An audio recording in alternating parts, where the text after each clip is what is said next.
My name is Mary. I'm 32 years old, and I never thought the moment that broke me would come dressed in crystal glasses and candlelight at one of Boston's most expensive restaurants. On the morning of my birthday, James had kissed my forehead, called me beautiful, a word I hadn't heard from him in months, and handed me a velvet box with a sapphire bracelet to match your eyes. He promised dinner at Lumiere, just the two of us. For the first time in ages, I felt hope flicker. Maybe this was his way of finding our way back. By evening, that hope was ashes. The town car pulled up to Lumiere, the kind of place where the air smells faintly of truffle butter and every waiter glides instead of walks. I stepped out in the black Valentino James had insisted I buy months earlier for important occasions. I had wanted to wear the midnight blue dress I'd saved for something special, but at the last minute his text buzzed in. Formal. Black gown. I obeyed, like I always did. Inside, the hostess led me not to an intimate table for two, but to a glittering private room filled with 20 people. Couples in tailored suits and gowns, laughter that carried the weight of money. My birthday dinner had become a business banquet. Good choice, James murmured, his eyes flicking over my dress as if checking an item off a list. He adjusted my necklace with the same efficiency he used to correct a misaligned tie. Remember, the Hamiltons and Richards represent 50 million in potential investments. Follow my lead. Try to make a good impression. No happy birthday, no acknowledgement that this night was supposed to be about us, just strategy. I smiled, but my stomach hollowed out. I let him guide me from guest to guest, his hand at the small of my back like I was one of his acquisitions on display. This is my wife, Mary, he said, quick, dismissive, before pivoting into talk of projections, mergers, partnerships. Not once did he mention my birthday. I was seated between Mrs. Hamilton, a silver-haired woman with eyes that saw through people like glass, and Mr. Richards, who barely looked up from his phone. So you were a teacher before you married? Mrs. Hamilton asked, swirling her wine. Yes, 3rd grade, I answered, forcing warmth. Children at that age are so curious, so honest. I loved it. How quaint, she murmured. Her tone cut sharper than any knife. Though I imagine James's world is quite different from finger painting and alphabet songs. Her condescension burned, but I held my smile. Every world has value. Education shapes the future, even future business leaders. Her eyebrow lifted, amused. Indeed, though we prefer Westfield Academy. Proper preparation for proper positions. She turned away, conversation shifting to ski resorts and vacation homes. I might as well have been invisible. James stood to toast a recent success, basking in the applause. I reached for my water, my hand trembling slightly, and knocked over my nearly full wineglass. Scarlet liquid splashed across the pristine white tablecloth and down the cream silk of Mrs. Richards's gown. She gasped, leaping to her feet. Servers rushed forward. I shot up, napkin in hand. I'm so sorry. It was an accident. The room fell silent. All eyes turned to me. James's gaze landed hardest. For God's sake, Mary, he hissed, his voice low but edged with fury. Can't you do anything right? Mrs. Richards waved away my apologies, her tone icy but controlled. Accidents happen. But James wasn't done. He rose, napkin thrown onto his plate.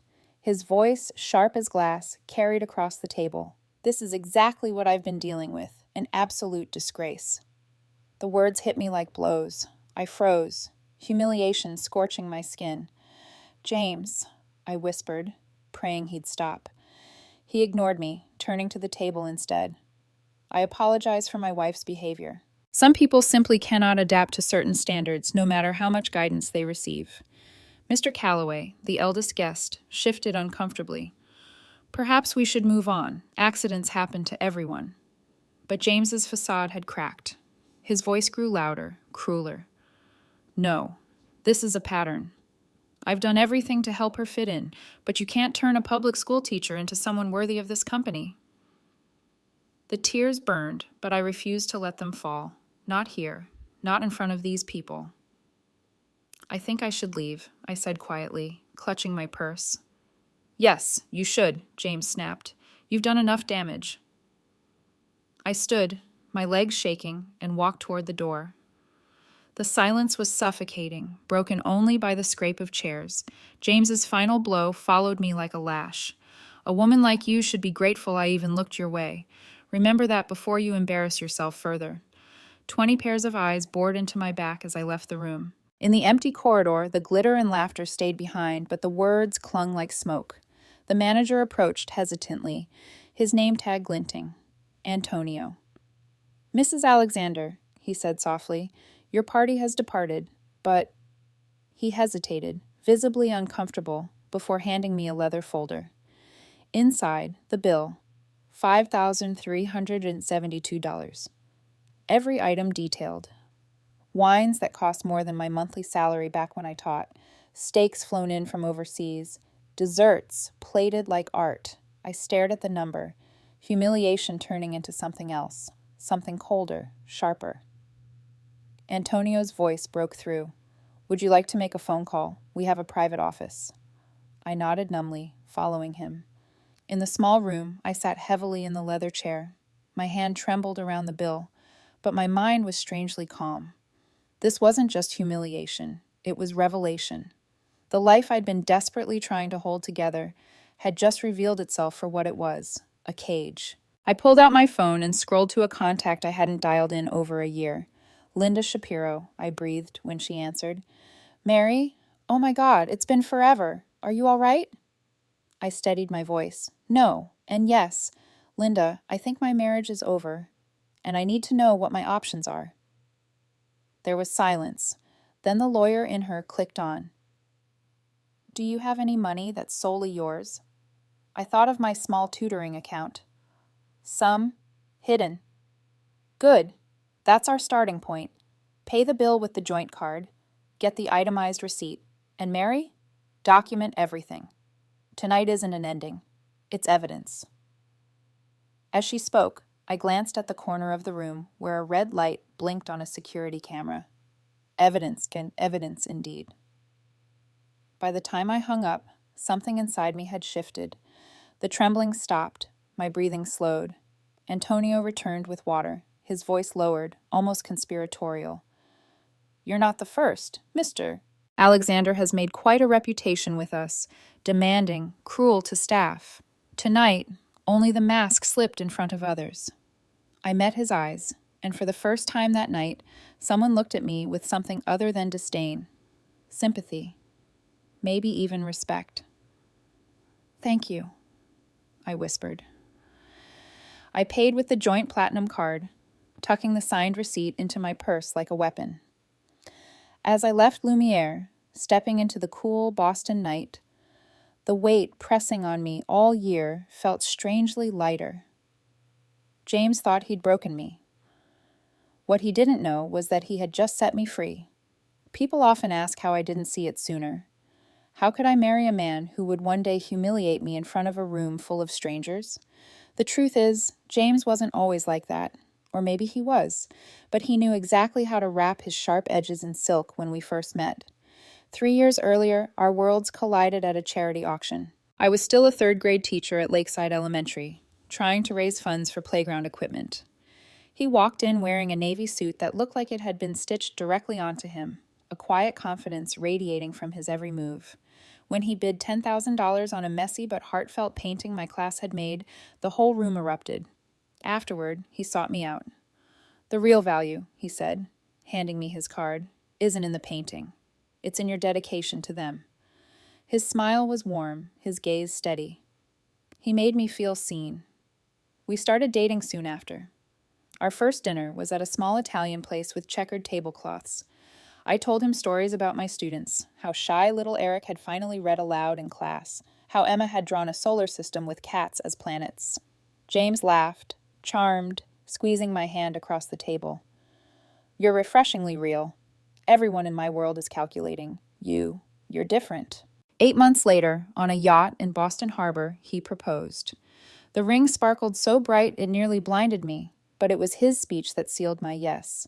You've shown me what truly matters, Mary. Your kindness makes me want to be better. I said yes through the tears. ignoring the whisper inside me. Too fast. Too good to be true. His family was less enchanted. Catherine, his mother, offered only a cold smile at the wedding. Robert, his father, shook my hand like he was interviewing me. Still, I told myself love would conquer all.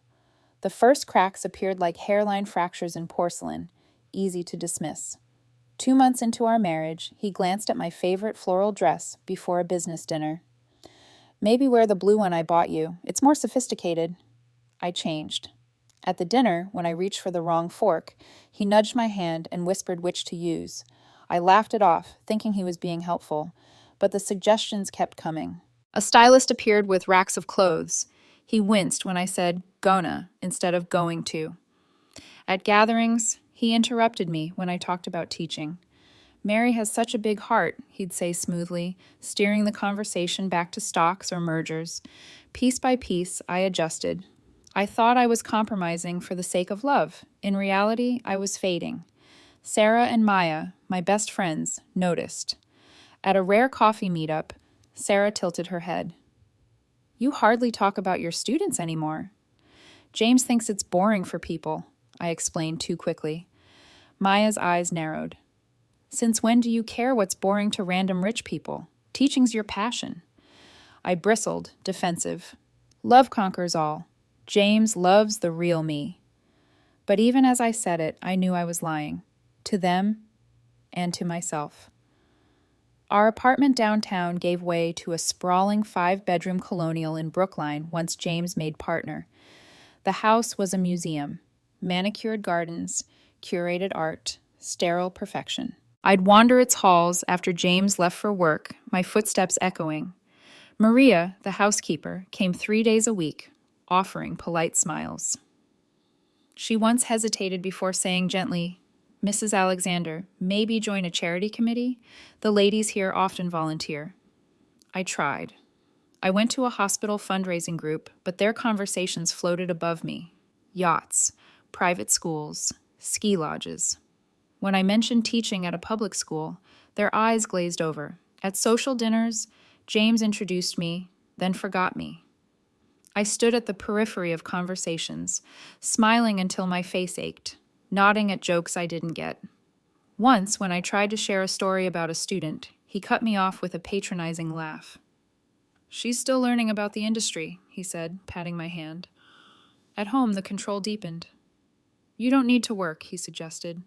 We're fine financially. Besides, teaching doesn't fit our position now. I quit, promising myself it was temporary. To keep a piece of myself alive, I started tutoring online. I opened a separate bank account for that money, small but mine. A secret lifeboat I didn't fully understand why I needed. Money became another weapon.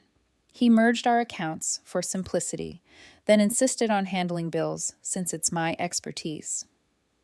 Soon, I was asking permission to buy jeans, defending a $20 book purchase while he ordered $2,000 bottles of wine. One rainy afternoon, curiosity led me to the shared tablet in the kitchen. A message popped up from Catherine. Is Mary adjusting better to your lifestyle? She asked. She's trying, James replied. Still rough around the edges, but I'm working on it. You know, sometimes I think you were right. Maybe I made a mistake. My heart pounded as I reread the words. A mistake. That night, I made his favorite dinner. I wore the dress he once loved. I tried to talk about us. I feel like we're drifting apart, I said softly. He didn't look up from his phone. That's ridiculous. We've never been more successful. I'm not talking about success. I'm talking about happiness. Finally, he met my eyes, irritation flashing. This is adult life, Mary. The honeymoon phase is over. We have responsibilities, a position to maintain. A week later, I suggested a weekend getaway. He agreed, then canceled last minute. By the time my birthday approached, I was desperate for a sign. Can we have dinner, just the two of us? I asked one morning. His smile was sudden, dazzling. Of course. Lumiere at 8. Just us. That promise carried me through the day. But when his text turned my dinner into a 20-person showcase, I felt the old fear creep in. Still, I obeyed. Still, I hoped. What I didn't know then was that the night would not just expose the cracks, it would shatter everything, and that hidden lifeboat, that secret account, would be the only thing keeping me afloat. When I walked out of Lumiere that night, my heels clicking against the marble, I should have been drowning in shame. But the strangest thing happened. I wasn't. My body shook, yes, but my mind was startlingly clear, as if humiliation had burned away the fog I'd been living in.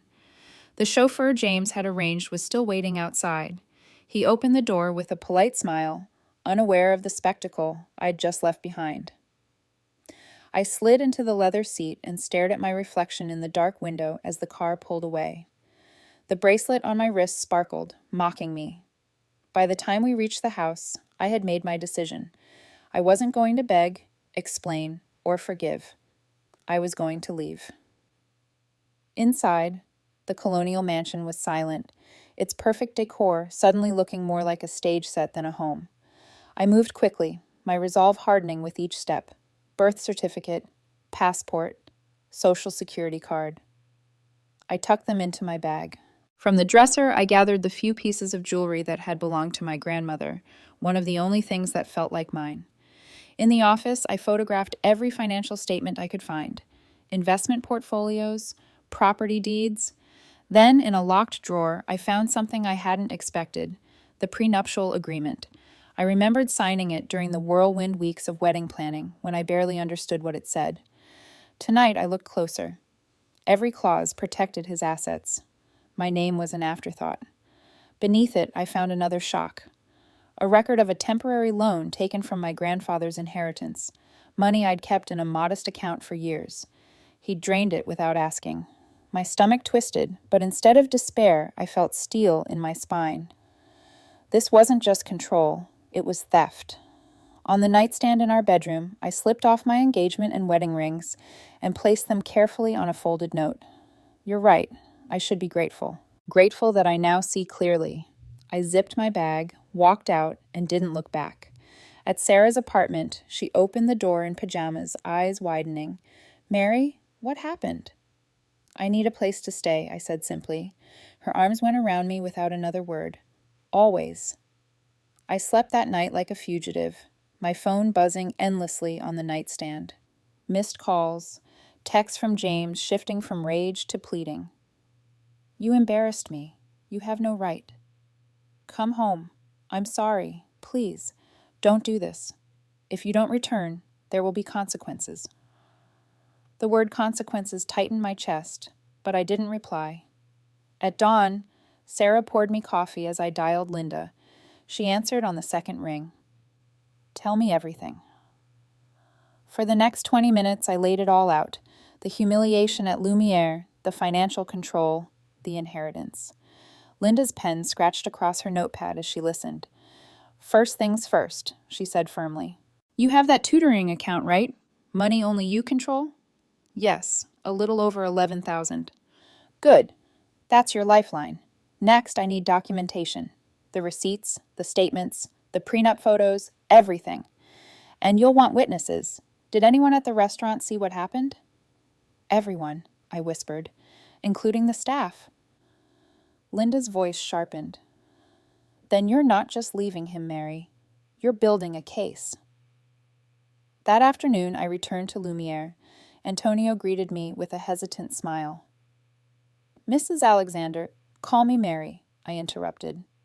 For the first time, shedding his name felt right. We sat in his office, the hum of refrigeration units faint through the wall. I need a copy of the itemized receipt, I said, and, if possible, confirmation that your cameras record the private dining room. His brows rose. We normally keep footage for 90 days. Beyond that, it requires a subpoena. Then please make sure it's preserved. There may be legal action. Antonio hesitated, then nodded slowly. I'll see what I can do. I took a breath. Also, could I speak with the servers from that night? Within minutes, 3 young staff members entered the office, nervous, shifting on their feet. I apologized sincerely for the disruption. You handled everything with grace. I just need you to remember what you saw, how he spoke to me, the words he used. One of them, a busboy with acne scars, looked down. He made Mrs. Richards cry once, a year ago. Sent back 3 plates until she left. He does this a lot. Another added, he called one of our waiters incompetent trash. It's not just you. Their words stung, but they also lit a flame inside me. James's cruelty wasn't an accident. It was a pattern. I thanked them and left generous tips from my emergency fund.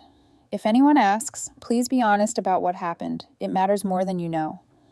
That night, back at Sarah's, I scrolled through the photos I'd taken of his documents. Every number, every clause, every violation stared back at me. My hands trembled, not from fear, but from the weight of clarity. Sarah sat beside me, studying my face. You look different. I feel different, I said quietly. Like something inside me has finally woken up. She nodded. Then don't go back to sleep.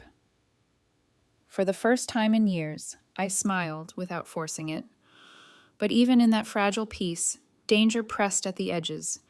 James's texts came more frequently now, alternating between desperate apologies and sharp threats. We can fix this. Don't ruin everything. You'll regret this if you keep pushing me. I didn't respond. Instead, I pulled out a notebook and began writing. Every comment he'd made about my clothes, every time he'd stopped me from talking, every purchase I'd had to justify, every humiliation.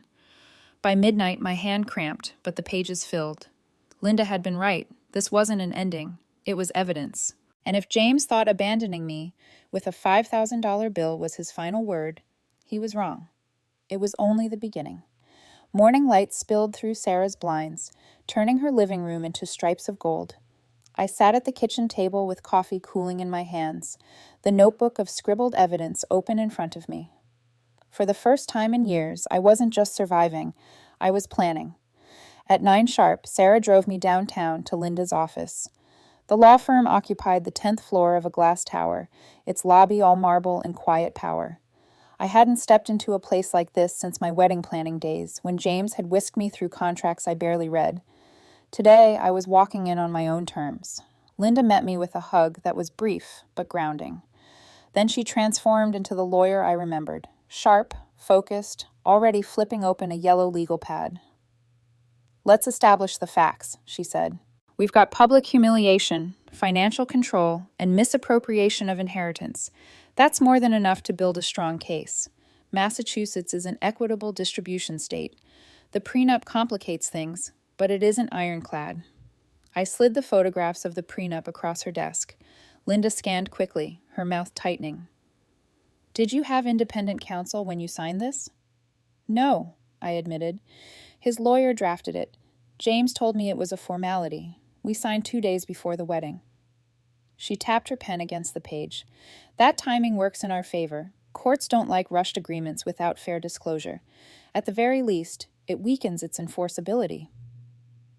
My heart pounded with cautious hope. Linda leaned forward. Here's my advice. We don't come out swinging with divorce papers just yet. We propose mediation. It makes you look reasonable, but it puts him on notice. Meanwhile, we quietly secure evidence, financial, emotional, and reputational. That footage from Lumiere? Gold. If Antonio preserves it, we'll have leverage James won't see coming. I nodded, swallowing hard. He cares more about reputation than anything. Exactly. We use that. We spent 2 hours cataloging everything, my notes, the itemized receipt, the screenshots of Catherine's texts, even Maria's quiet comments about my loneliness in the house. Linda asked precise questions, sometimes pushing until my voice broke, but instead of pity, she offered strategy. Each painful detail became a puzzle piece in a bigger picture. When we were done, she closed the folder with finality. You're not powerless, Mary. He wanted you to believe you were, but the law doesn't, and neither do I. Tears threatened, but I blinked them back. Thank you. As Sarah drove me back, I stared out the window at the familiar streets of Cambridge. My old school was only a few blocks away. On impulse, I asked her to stop. Inside the brick building, the smell of crayons and chalk hit me like a memory I'd been starving for. Mr. Peterson, my old principal, was still in his office. His face lit up when he saw me. Mary Petrie as I live and breathe. Or is it Alexander now? Turner again, soon, I said. The words felt right, steady. His eyes softened with understanding. I'm sorry things didn't work out, but selfishly, I can't help hoping this means we'll get our star teacher back. I laughed, though it trembled. I'd like that more than you know. Before I left, he introduced me to the woman who'd taken my classroom, a young teacher named Danny. She eagerly invited me to visit the kids any time. For a moment, I imagined standing at the whiteboard again, hearing the chorus of "Good morning, Miss Turner." It tugged at something deep inside me, the part James had almost erased. That night, in Sarah's apartment, I replayed it all. Linda's legal clarity, Mr. Peterson's welcome, the kids' laughter echoing in my mind. I realized I didn't just want to win against James. I wanted my life back. But first, I needed proof. So I called Antonio. His voice was cautious, but kind. The footage is preserved, he told me, for 90 days, as policy.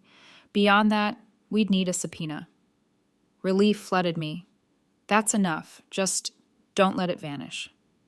There was a pause. Then Antonio lowered his voice. There are also audio mics in the private rooms for quality control. Normally, recordings are deleted after 90 days too. But if legal action is pending, my pulse quickened. Could they be kept? I'll make a note, he said carefully. If your lawyer requests it, they'll be ready. I exhaled, gripping the phone tighter. Thank you. After hanging up, I stared at the ceiling, adrenaline racing through me. The idea of hearing James's voice, his cruelty preserved in cold audio, both terrified and thrilled me. Proof. Not just my word against his charm. Meanwhile, James's texts grew frantic. Please answer. We need to talk. The Callaway account is at stake. Don't destroy us over one mistake. I didn't reply. Instead, I wrote another page in my notebook. You don't get to define what's a mistake anymore. You don't get to define me. Sarah leaned against the doorframe, watching me write. So what's next? I looked up, a flicker of determination in my chest. We fight smart. Not loud, not messy. Smart. And while we fight, I start living again. For the first time in years, I meant it. The next morning, I opened my laptop and logged back into the tutoring platform I'd abandoned when James insisted I stop.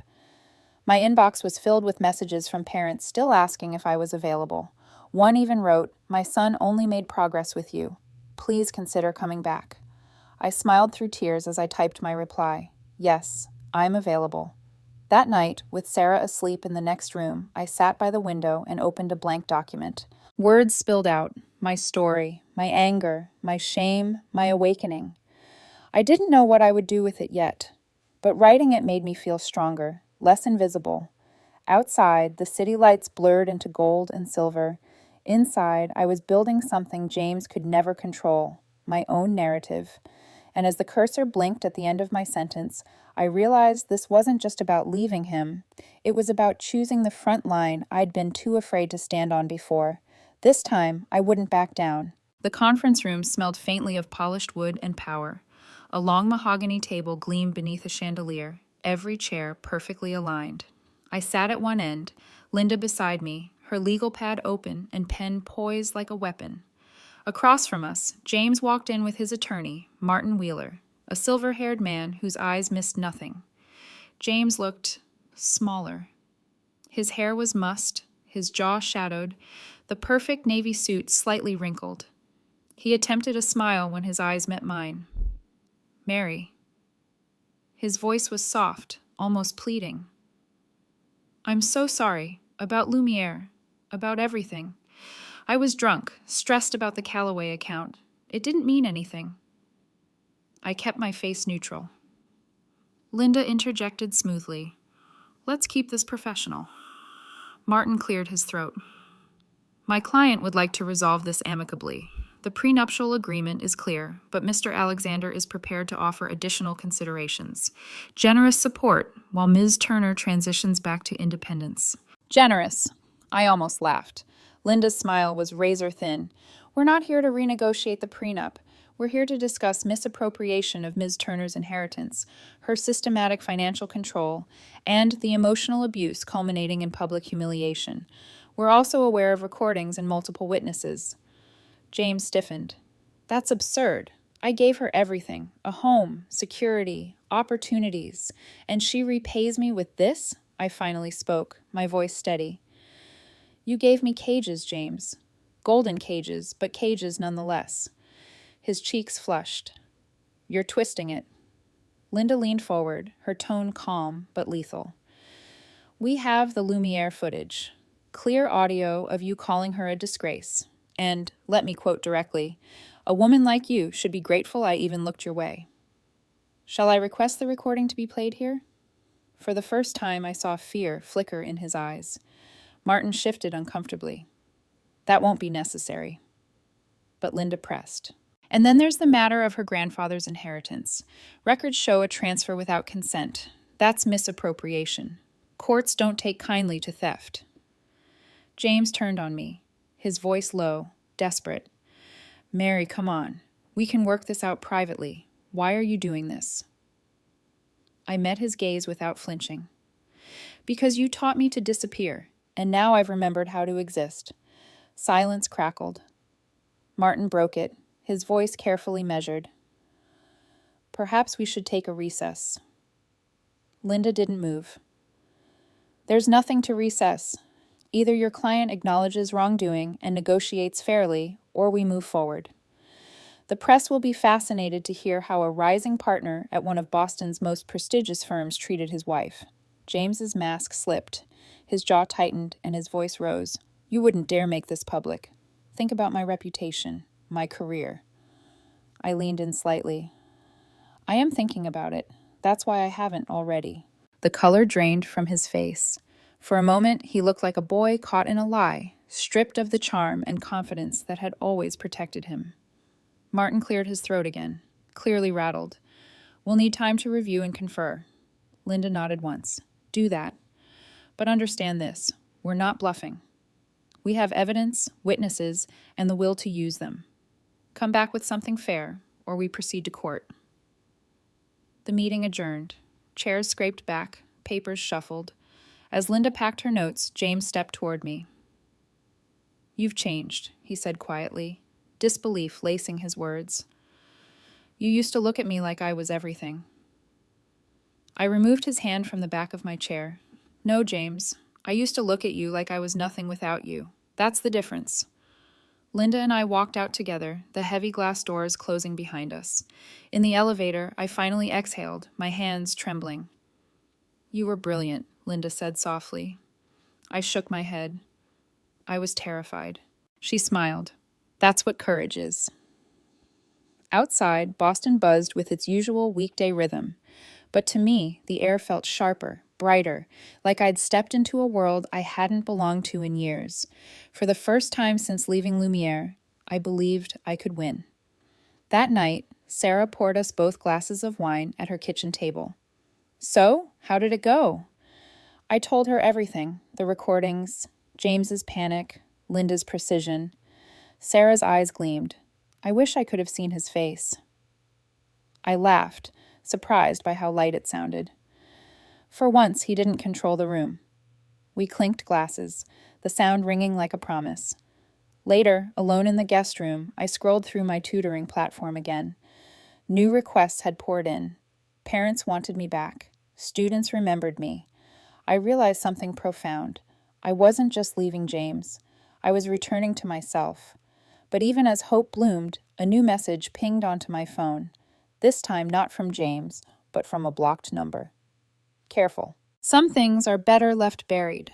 I stared at the words, a chill running down my spine. Was it James, his lawyer, or someone else altogether? I set the phone down, breathing deeply. Whoever it was, they were too late, because the woman they were trying to scare back into silence was already gone, and the one who replaced her wasn't afraid anymore. Weeks passed after the mediation meeting, each day loosening the invisible chains I hadn't realized I'd been dragging. James's lawyer sent guarded emails, circling the negotiation table but never quite committing. Linda advised patience. He's stalling, she explained, hoping you'll panic and run back. But we have leverage. Let him stew. So I turned my focus elsewhere. on rebuilding the pieces of myself he'd chipped away. It started with tutoring.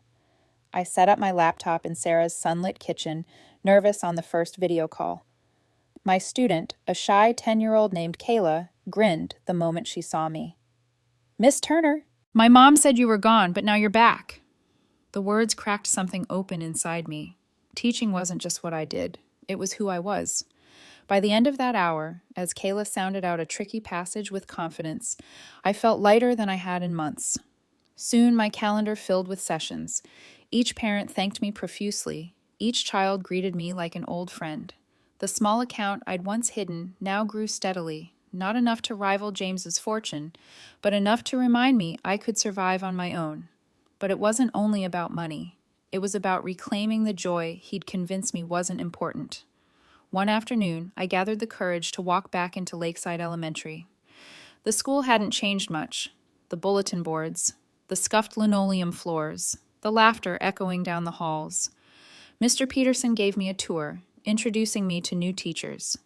When we passed my old classroom, I hesitated at the doorway. Inside, children bent over their notebooks, crayons rolling across tables. The smell of glue sticks and pencil shavings wrapped around me like a forgotten hug. My chest tightened. Danny, the young teacher, noticed my expression. "Would you like to come in? The kids would love to meet you." I stepped inside, my heart pounding. A boy looked up and whispered loudly, "Who's that?" "This," Danny announced with a smile, "is Miss Turner. She used to teach right here." A chorus of oohs and questions followed. "What grade did you teach? Did you have a favorite student? Did you give a lot of homework?"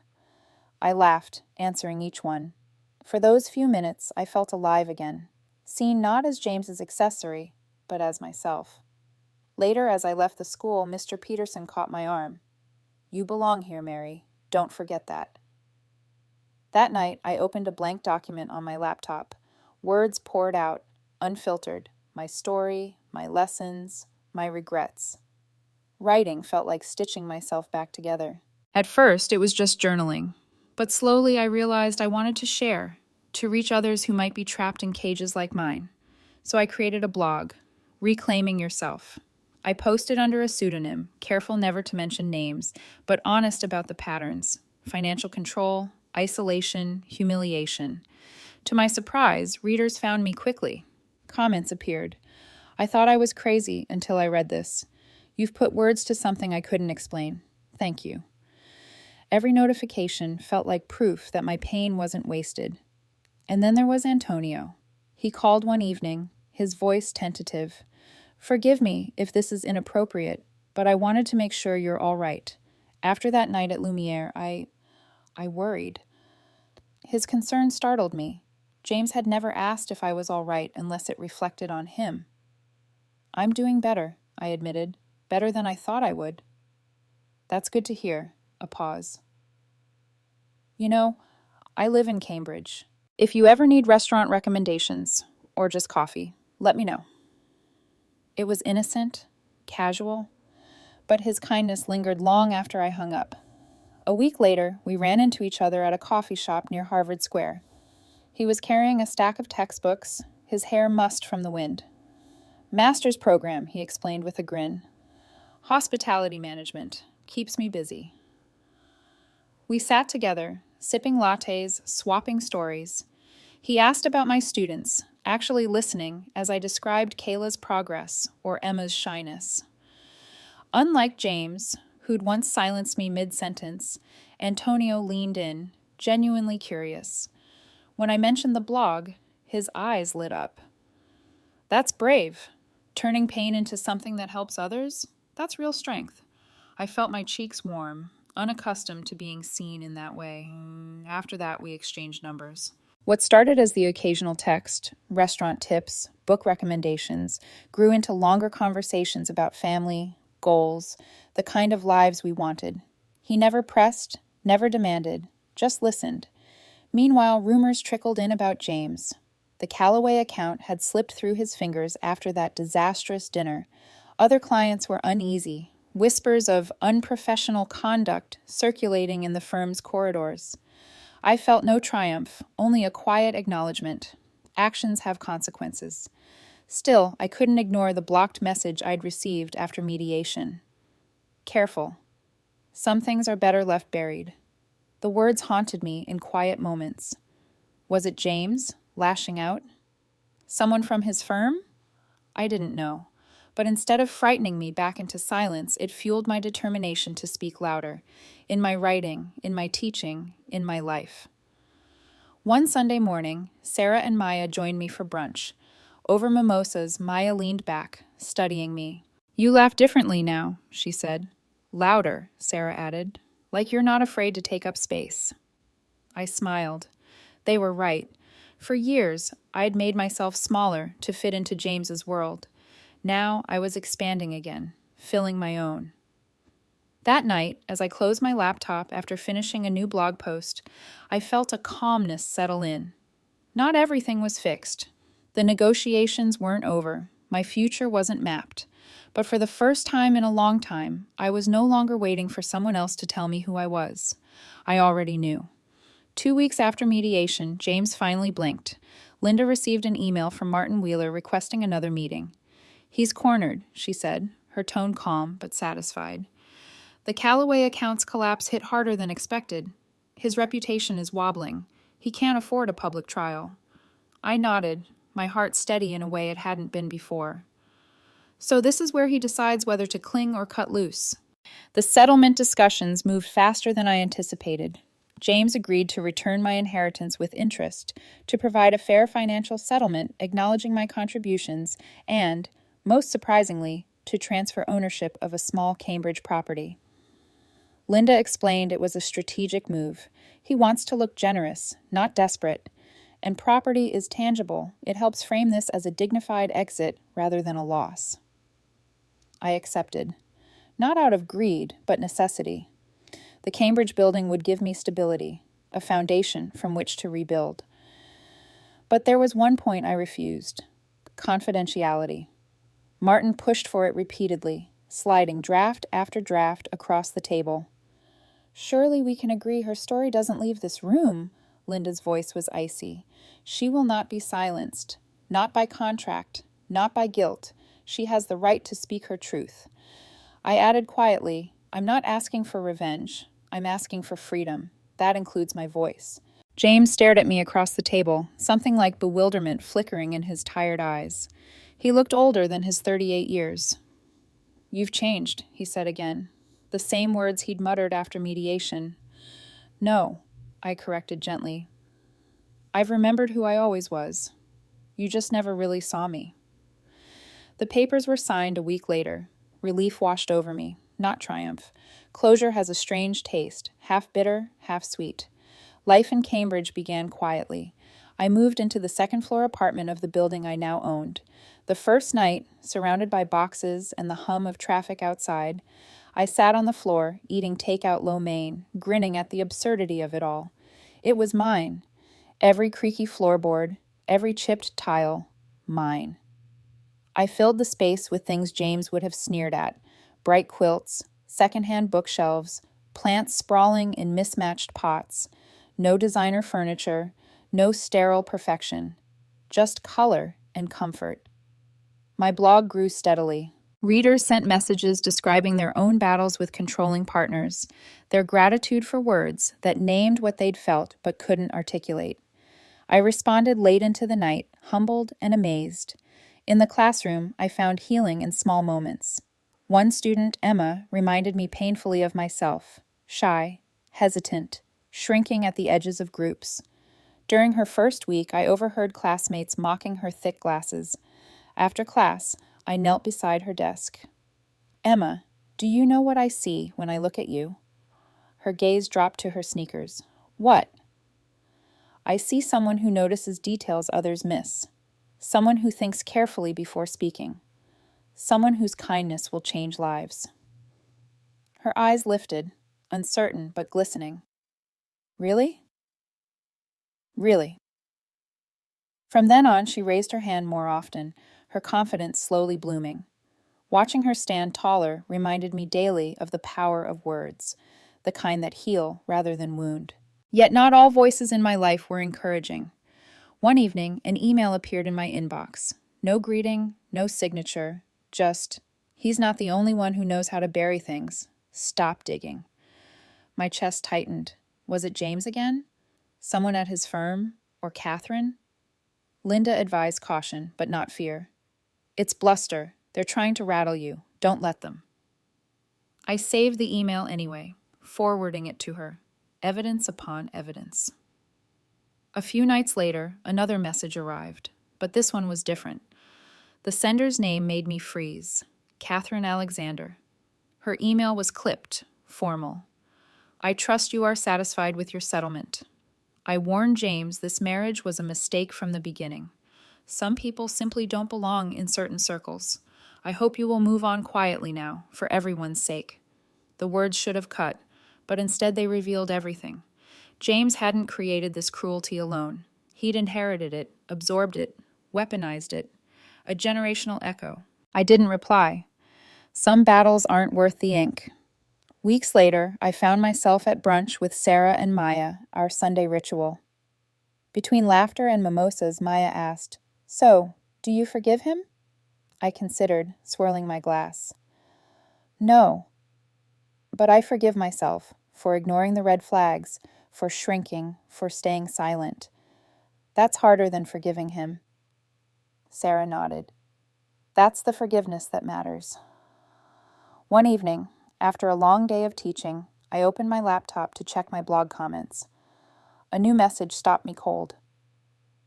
Dear Mary, you won't remember me, but I was at Lumiere the night everything happened. My husband and I were part of that dinner. I was the woman whose dress you spilled wine on, Eleanor Richards. I've been reading your blog for months, never realizing it was you, until now. That night changed me. Watching your husband humiliate you, then watching you stand up and walk out with dignity, it forced me to look at my own marriage. 3 months ago, I finally left. I wanted you to know you weren't a disgrace. You were the reason I found the courage to reclaim my life. Thank you.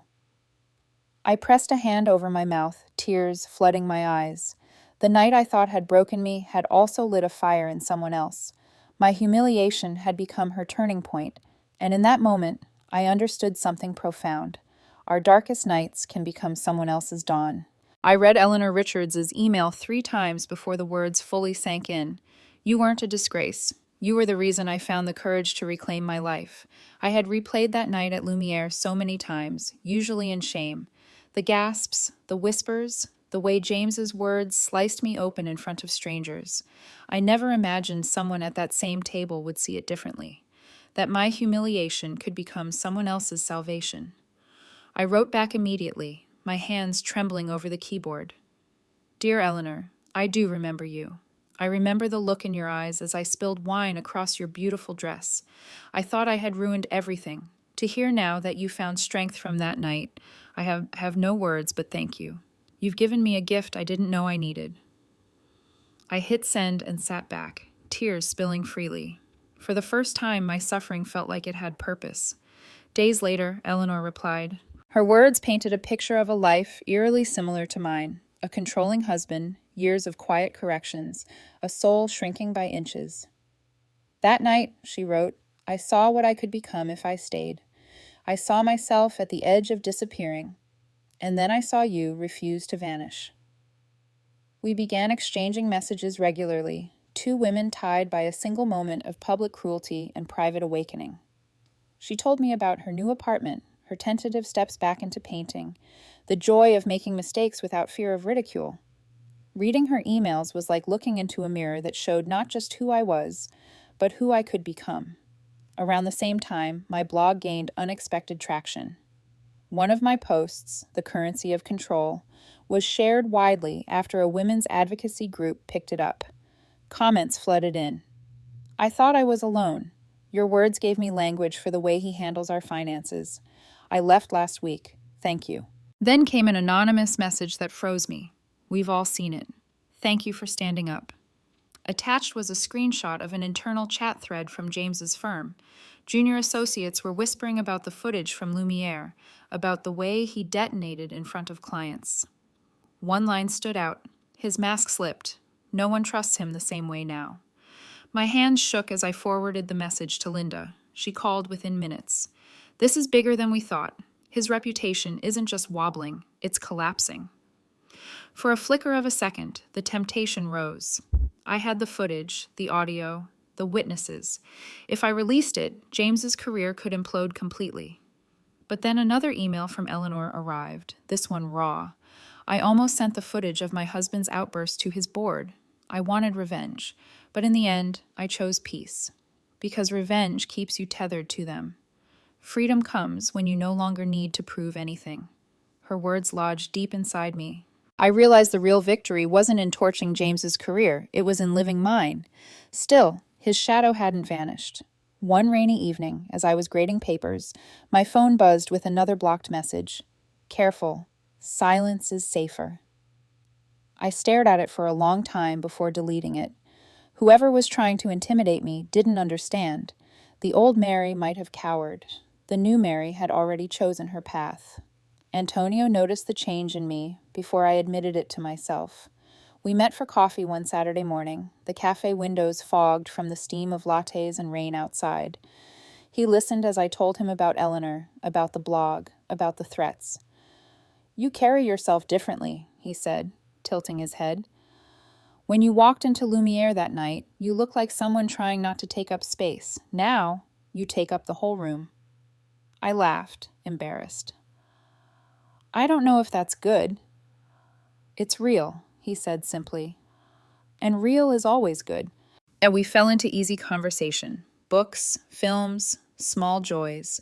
There was no agenda, no careful curation of image, just two people speaking honestly. It was such a contrast to James's world that it felt almost foreign, but it was also the most natural thing in the world. One evening, as we walked along the Charles River, the city lights reflecting in the water, Antonio asked softly, "Do you think you'll ever marry again?" The question startled me. I slowed, considering. "I don't know," I admitted. "What I do know is I'll never again shrink myself to fit someone else's vision. If love comes, it has to make me bigger, not smaller." He nodded, accepting my answer without flinching, without pressing. That, more than anything, made me trust him. At school, Emma continued to blossom. She volunteered to read a poem aloud one Friday, her voice shaky at first, then steady. The class applauded, and she beamed. Watching her, I felt tears prick my eyes. She was proof of everything I'd come to believe. Words can wound, but they can also heal. I realized then that my blog wasn't just for adults. It was for the girl I once was, and for every Emma still learning to raise her voice. The past still tried to reach me. James sent another message through his lawyer and offered to increase my settlement if I agreed to add a confidentiality clause retroactively. Linda smirked when she showed me. "He's desperate. Decline?" "Decline," I said firmly. "My story isn't for sale." For the first time, the decision didn't shake me. That night, as I sat on my balcony, overlooking Cambridge, I opened Eleanor's latest email. "I'm starting to believe we met for a reason," she wrote. "That night wasn't just about endings. It was about beginnings, for both of us." I stared at her words, feeling the truth of them. That night had rewritten both our lives. What James meant as destruction had become transformation. And as I closed my laptop, I whispered into the cool night air, "Thank you." Not to James, not even to fate, but to the part of me that had finally refused to disappear. 1 year to the day after James called me a disgrace, I stood on the balcony of my Cambridge apartment, coffee warming my hands as the autumn sun lifted above the city. The air carried a crispness that promised change, the kind that seeps into your bones and whispers, "You survived, now live." I thought back to the woman who had walked into Lumiere in the black Valentino, convinced she needed her husband's approval to exist. That woman had left the restaurant trembling, clutching a $572 bill like a death sentence. But she had also left with something far more valuable, clarity. The year that followed hadn't been simple. Healing rarely is.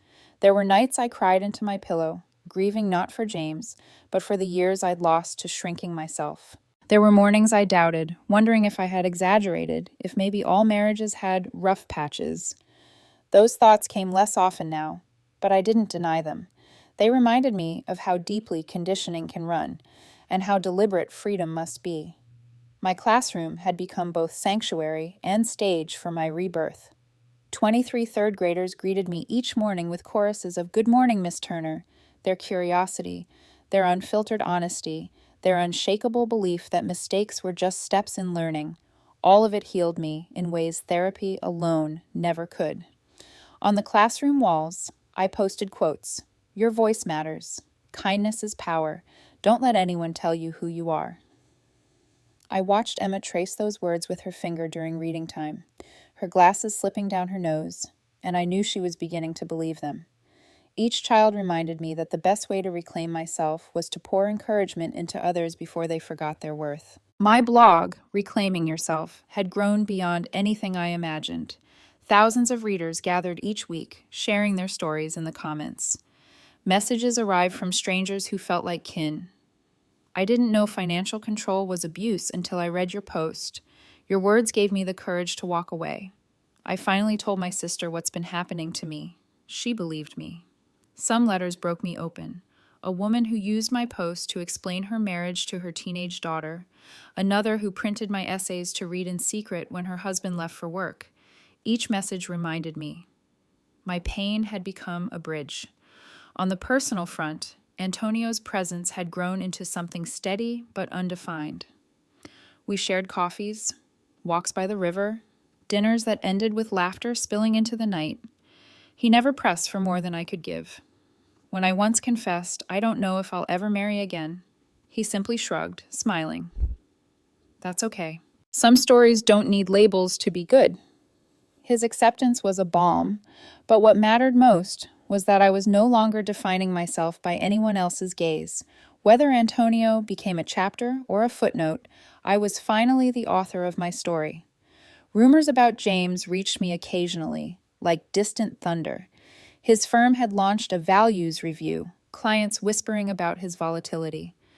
The Callaway account was gone, others following quietly.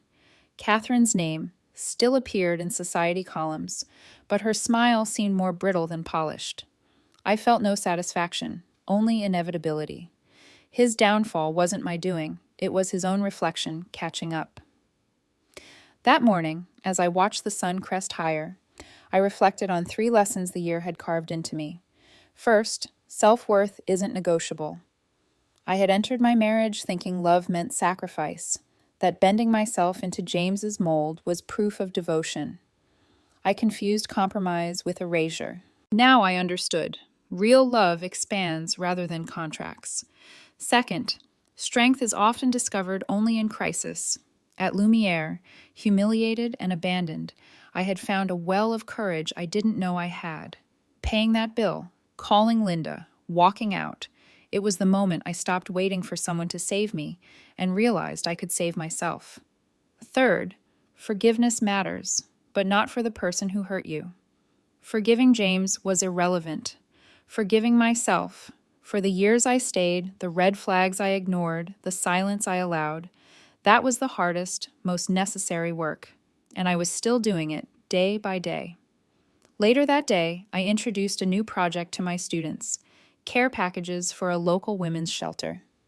Inside, I explained, we'll put not only essentials, but personal notes, words that remind people they are seen, valued, and loved. The children bent over colorful cards, tongues poking out in concentration. "You are brave. You are not alone. You are strong." As I walked between the desks, watching their small hands shape letters of hope, I felt something click into place. This wasn't just about reclaiming myself, it was about helping others find their voices sooner than I had. That evening, an email arrived from Eleanor. "1 year ago, I watched you walk out of Lumiere. Tonight, I toasted my freedom with friends. Thank you, Mary. You didn't just reclaim your life. You gave me permission to reclaim mine." I closed my laptop and stepped back onto the balcony. The city stretched below me, alive with possibility.